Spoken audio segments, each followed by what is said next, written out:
One को discuss करना है फ्रांसीसी क्रांति के बारे में। क्लास 9 के लिए है ये वर्कशीट। मेक श्योर कि आपने चैनल को सब्सक्राइब कर लिया हो, बेल आइकन को प्रेस कर दिया हो, जिससे कि आप लोगों को लेटेस्ट वीडियोस की नोटिफिकेशन मिलती रहे और आप लाइव क्लास की मदद से कुछ न कुछ रोज नया सीखते रहें। लिखा हुआ है शिक्षा निदेशालय, राष्ट्र राजधानी क्षेत्र दिल्ली के द्वारा ये प्रोवाइड की जाती है वर्कशीट। हमें विषय है सामाजिक विज्ञान यानी कि सोशल साइंस। इतिहास के बारे में आज हम चर्चा करेंगे। अध्याय 1 है ये फ्रांसीसी क्रांति के बारे में। आप देखो, कई बच्चों को एसएस बहुत अच्छी लगती है, कईयों को थोड़ी बोरिंग लगती है। हम स्टार्टिंग से ही बहुत अच्छा फेज लेकर चलेंगे, बहुत अच्छी तरीके से स्टडी करेंगे, वीडियो को लास्ट तक देखेंगे, जिससे कि आप लोगों को एसएस में कभी भी प्रॉब्लम ना आए। हम बात कर रहे हैं फ्रांसीसी क्रांति के बारे में और ये वर्कशीट हमें दिया गया है 6 अप्रैल 2021 के लिए। कक्षा 9 यानी 9वीं कक्षा के लिए है ये कार्यपत्रक, हिंदी माध्यम के बच्चों के लिए। वर्कशीट नंबर 1, 18वीं सदी के उत्तरार्ध में फ्रांस यानी 18वीं सदी जो था उसके आसपास में या उसके बाद में फ्रांस की क्या हालत थी वो हमें इस कार्यपत्रक में पढ़ना है। फ्रांस जो था वो व्यापारिक दृष्टि से बहुत ही ज्यादा विकसित देश था, पर उसके कुछ सामाजिक कुरीतियों के कारण और कुछ व्यवस्थाओं के कारण वो पिछड़ता चला गया। हम जानेंगे इन आने वाली वर्कशीट्स में वही सब कुछ कि 18वीं शताब्दी के बाद फ्रांसीसियों के साथ क्या हुआ। फ्रांसीसी समाज को 3 वर्गों में विभाजित किया गया था, प्रथम वर्ग, द्वितीय वर्ग और तृतीय वर्ग। ठीक है, प्रथम वर्ग यानी प्रथम एस्टेट, द्वितीय वर्ग यानी द्वितीय एस्टेट और तृतीय वर्ग यानी तृतीय एस्टेट। इस प्रथम वर्ग के अंदर आते थे पादरी लोग, यानी पादरी लोग जो पूजा वूजा करते हैं ना, प्रीस्ट वगैरह होते हैं, वो पादरी लोग इस वर्ग में आते थे। प्रथम वर्ग में फ्रांसीसी समाज में सबसे ऊपर दर्जा दिया जाता था पादरी लोगों को। ठीक है, उसके बाद आता था दूसरा नंबर यानी कि द्वितीय एस्टेट का। द्वितीय एस्टेट में आते थे लोग कौन से, कुलीन वर्ग के। ठीक है, और तृतीय एस्टेट में आते थे बड़े व्यवसायी, अदालती लोग, कर्मचारी, वकील, ये सब। किसान और कारीगर भी इसी में आते थे। छोटे किसान, भूमिहीन मजदूर, नौकर, ये सब तृतीय एस्टेट में आते थे। अब कहोगे ये कैसे क्लासिफिकेशन कर रखा है, ये कैसे वर्गीकरण कर रखा है, यानी कि जो प्रथम स्टेट है उसमें पादरी को डाल दिया। चलो मान लिया कि उस टाइम में पादरियों की बहुत ज़्यादा वैल्यू होती थी, पुजारियों की तो खैर अभी भी बहुत ज़्यादा वैल्यू है बेटा, लेकिन ये कैसे, मतलब क्लासिफिकेशन कैसा है कि दूसरे वर्ग में कुलीन वर्गों को डाल दिया, ठीक है, और तृतीय वर्ग में हमने डाल दिया बड़े व्यवसायिकों को, जैसे अदालती लोग होते हैं, कर्मचारी होते हैं, किसान, कारीगर होते हैं, छोटे किसान होते हैं। इसमें हमने कैसे वर्गीकृत किया इन्हें, यानी क्या वजह थी इसमें डालने की। जो तृतीय वर्ग के लोग थे बेटा, यानी इस वर्ग के लोग, इसी वर्ग के लोग टैक्स दिया करते थे। हमेशा टैक्सेशन में यानी टैक्स देने का काम जो था वो इसी वर्ग के लोग करते थे। समझ में आ रहा है। और जो पहले 2 वर्ग के लोग होते थे, जैसे प्रथम स्टेट और द्वितीय स्टेट के लोग, ये लोग कभी भी, हेलो संगीता प्रजापति, ये लोग कभी भी टैक्स नहीं देते थे। यानी ये जो थे ये बाय बर्थ, यानी अगर कोई पादरी वर्ग में पैदा हुआ है या फिर कोई कुलीन वर्ग में पैदा हुआ है बेटा, तो उसको टैक्स नहीं देना पड़ता था। टैक्स कौन देता था, बड़े व्यवसायी देते थे, कर्मचारी देते थे, किसान लोग देते थे, छोटे किसान भी देते थे, और वो लोग भी देते थे जो मजदूर होते थे, नौकर होते थे। सोचो, तो कहने का मतलब ये हो गया कि इन्होंने जो क्लासिफिकेशन की हुई थी बेटा, वो की हुई थी किसके हिसाब से, टैक्स देने के हिसाब से। यानी हमें इस कार्यपत्रक में ये सीखना है कि उनके टाइम में, यानी 18वीं शताब्दी के उत्तरार्ध में, यानी उसके बाद में जो टैक्स का सिस्टम था ना फ्रांस का, वो कैसा था, आखिर कैसे उन्होंने टैक्स देने का अरेंजमेंट बनाया, किन किन चीज़ों पर टैक्स लगाया उन्होंने, और टैक्स लगाने के बाद उनको कहाँ कहाँ पर जो है वो फ़ायदा हुआ और कहाँ पर उनको नुकसान हुआ, वो बातें भी हमें यहाँ पर सीखनी है। समझ में आ रहा है, क्लियर हो रहा है ना। तो चलो अब हम बात कर लेते हैं 18वीं शताब्दी के उत्तरार्ध में फ्रांसीसी लोग सामाजिक व्यवस्था कैसी थी। तो लिखा हुआ है यहाँ पर, जैसा कि आप देख सकते हैं, 18वीं सदी के उत्तरार्ध में फ्रांस की सामाजिक और आर्थिक स्थिति कैसी थी। तो इसके देखो कई क्लासेस डाल रखे हैं यहाँ पर, ये देख सकते हो आप। सबसे पहले ये देखो, ब्रूवो राजाओं के आलीशान जीवन के कारण खाली राजकोष, यानी कि राजा ऐसे होते थे उस टाइम में, ब्रूवो राजा के वर्ग को कहा जाता था। यस अंजलि गुप्ता, कुलीन वर्ग के बारे में प्लीज समझा दो, जैसे आपने पादरी वर्ग के बारे में समझाया। यस, कुलीन वर्ग के लोग क्या होते थे? कुलीन वर्ग के लोग होते थे बेटा कि जो मतलब छोटे तबके के होते थे। कुलीन वर्ग किसे कहा जाता है? जिसे आजकल हम SC ST OBC कहते हैं ना बेटा, उसी को कुलीन वर्ग कहा जाता है। यानी SC ST OBC लोगों को नहीं दी जाती थी, मतलब टैक्स नहीं देना पड़ता था उनको छूट दी जाती थी। जो आजकल हम SC में रिलैक्सेशन नहीं करते हैं कि भैया SC के लोगों को जो है वो यहाँ पर भी माफ़ी मिलेगी, यहाँ पर भी मिलेगी, यानी उनको फीस भी कम देनी पड़ेगी। तो ये उस टाइम में भी था। समझ में आ गया? अब हम बात कर लेते हैं राजाओं के बारे में। राजाओं का जो जीवन था वो आलीशान था, जिसकी वजह से उनके जो राजकोष थे वो खाली होते चले गए।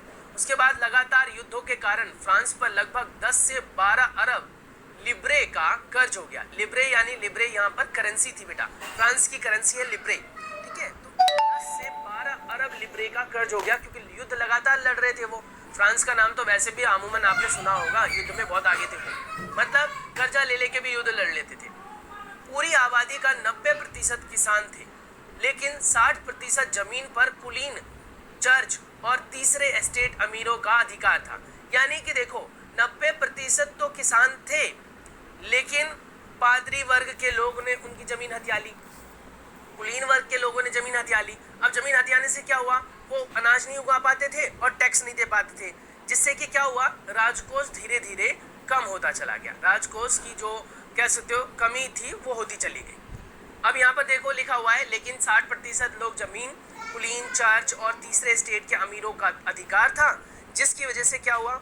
जिसकी वजह से हुआ क्या बताओ? जिसकी वजह से क्या हुआ? राजकोष धीरे धीरे और कम होने लग गया। समाज में पहले और दूसरे वर्ग के लोगों को जन्म से विशेषाधिकार यानी विशेष अधिकार प्राप्त थे, यानी उनको इस वर्ग के लोग को विशेष अधिकार थे। वो टैक्स वैक्स नहीं देते थे, उन्हें टैक्स नहीं देना पड़ता था। टैक्स का सारा भार तृतीय स्टेट पर था, यानी टैक्स सिर्फ इनको देना पड़ता था, इसीलिए पैसे भी कम आते थे। क्लियर है? Yes Maithil Devi, please send English medium. Yes बेटा, इसके बाद इंग्लिश मीडियम की लाइव क्लास होगी, प्लीज कंटिन्यू। बस ये वीडियो जैसे ही खत्म होगी उसके बाद हम लाइव क्लास ज्वाइन करेंगे इंग्लिश मीडियम की भी, ठीक है। तो यहाँ पर आप समझ चुके होंगे, फिर भी यहाँ पर बैठ के समझने की कोशिश करो, सेम चीज़ है वहाँ पर भी, बस लैंग्वेज में जो है वो इंग्लिश हो जाता है, वो समझाने का तरीका सेम ही होगा। तो यहाँ पर देखो क्या रहा है, क्या अनाज के दामों में बेतहाशा बढ़ोतरी। अब अनाज के दाम तो बढ़ेंगे क्योंकि टैक्स तो मिल नहीं रहा था सरकार को, गवर्नमेंट को टैक्स नहीं मिल रहा था। अब टैक्स के लिए वो क्या कर रहे थे? अनाजों के रेट को बढ़ा रहे थे, जिसकी वजह से क्या हुआ? जीविका में संकट आने लग गई, यानी लोगों का जीवन यापन जो था वो खतरे में आने लग गया। यानी टैक्स की जो व्यवस्था थी वो कुछ सही नहीं थी। टैक्स की व्यवस्था में कुछ विशेष वर्गों को ही टैक्स देना पड़ता था, जैसे ये वर्ग थे, तीसरा वर्ग था, इनको ही टैक्स देना पड़ता था, बाकियों को टैक्स नहीं देना पड़ता था, जिसकी वजह से राजकोष में कमी आती चली गई। अब हम बात कर लेते हैं प्रश्नोत्तर की। 18वीं सदी के उत्तरार्ध में फ्रांसीसी समाज को कितने भागों में विभाजित किया गया? बताओ फटाफट, कितने भागों में विभाजित किया गया? आपके पास स्क्रीन पर आंसर भी छुपा हुआ है, जल्दी जल्दी कमेंट सेक्शन में कमेंट करके बताओ मुझे, जल्दी जल्दी जल्दी, राइट इट डाउन। यस, देखते हैं किसने ठीक है, 3 भागों में विभाजित किया गया है। कितने भागों में विभाजित किया गया है? 3 भागों में। तो यहाँ पर आप 3 लिख सकते हैं, आप यहाँ पर 3, ये वाला 3 नंबर वाला भी 3 लिख सकते हैं, या फिर हिंदी वाला भी 3 लिख सकते हैं। उसके बाद है अगला, पादरी वर्ग समाज के किस स्टेट में आते थे? किस स्टेट में आते थे बताओ? पहले स्टेट में, ठीक है। तो आप यहाँ पर लिख देंगे प्रथम लिख दो बच्चों, या फिर पहले लिख दो, सेम ही आ जाएगा, ठीक है। प्रथम स्टेट में आते थे।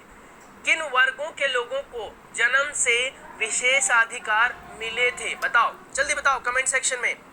Yes Anjali, very good. 3 प्रथम 2 वर्गों को, ठीक है, आप लिख सकते हैं यहाँ पर प्रथम, ठीक है, 2 वर्गों को या स्टेटों को आप ऐसे लिख सकते हैं, प्रथम 2 वर्गों को या स्टेटों को। समझ में आ गया? उसके बाद है नेक्स्ट 4th, फ्रांस का राजकोष खाली क्यों हो गया था? फ्रांस का राजकोष खाली क्यों हुआ था बच्चों? बताओ फटाफट।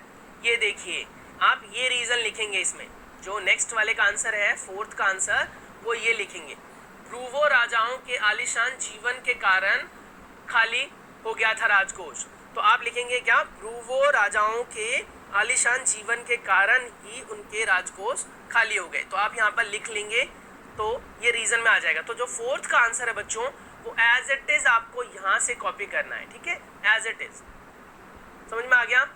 के कारण राजकोष खाली, यहाँ पर आप ऐसे लिख सकते हैं के कारण, ऐसे देखो इस यहाँ पर लिखेंगे ब्रूवो राजाओं के आलीशान जीवन के कारण राजकोष खाली हो गया था, हो गया था। आप ये अपनी तरफ से ऐड कर लोगे। समझ में आ गया? नाउ आगे है बेटा हमारे पास पांचवा प्रश्न, फ्रांसीसी क्रांति के समय जिस प्रकार की कर व्यवस्था थी क्या आज भी वैसी ही स्थिति है? अपने उत्तर को उदाहरण से स्पष्ट कीजिए। तो यहाँ लिखेंगे क्या? नहीं, भारतीय कर प्रणाली फ्रांसीसी क्रांति के समय के बीच कर प्रणाली में बड़ा अंतर है। क्या अंतर है भाई? जिस फ्रेंच क्रांति टैक्स की हमने बात की थी उसे 3 वर्गों में विभाजित किया गया था, लेकिन अब जीएसटी का भारतीय कराधान प्रणाली के भीतर लागू कर दिया गया है, जिसके अंदर सभी पर सामान्य कर लगाया जाता है, हालांकि इसके दरें अलग अलग है। समझ में आ गया? क्या लिखेंगे? क्लियर हो गया? सिंपल सा आंसर देंगे बच्चों आप कि भारतीय कर प्रणाली फ्रांसीसी कर प्रणाली से अलग है। भारतीय कर प्रणाली में सभी को कर देना होता है, हालांकि उसकी दरें अलग अलग है, लेकिन देना सभी को पड़ता है। समझ में आ रहा है? उसकी दरें अलग अलग है। कोई भी जो है सामाजिक और आर्थिक रूप से कोई भेदभाव नहीं किया जाता है। इसमें एक स्लैब बनाया जाता है बच्चों। जैसा कि आप देखते हैं कि 2 लाख से कम आय वाले जो लोग होते हैं, आय वाले लोग यानी कि मतलब जिनकी आय सालाना 2 लाख से कम है, उनको टैक्स नहीं देना पड़ता है, और जिनकी उससे ज़्यादा है या उससे भी ज़्यादा है तो उनको अलग अलग दरों से टैक्स देना पड़ता है। जबकि फ्रांसीसी के समय में क्या था बच्चों? पहले 2 जो थे, पहले 2 उनको तो देना ही नहीं पड़ रहा था ना, चाहे वो कितना भी कमा रहे थे पर उनको टैक्स ही नहीं देना पड़ रहा था। तो ये इस समय की सबसे बड़ी कमी थी कि उनके जो कर का जो अरेंजमेंट था, कर की जो व्यवस्था थी वो अलग थी, गलत थी। तो इस प्रकार से हमारा ये कार्यपत्रक संपन्न हो जाता है। मिलते हैं बच्चों नेक्स्ट वर्कशीट में, तब तक के लिए अपना बहुत सारा ख्याल रखिए।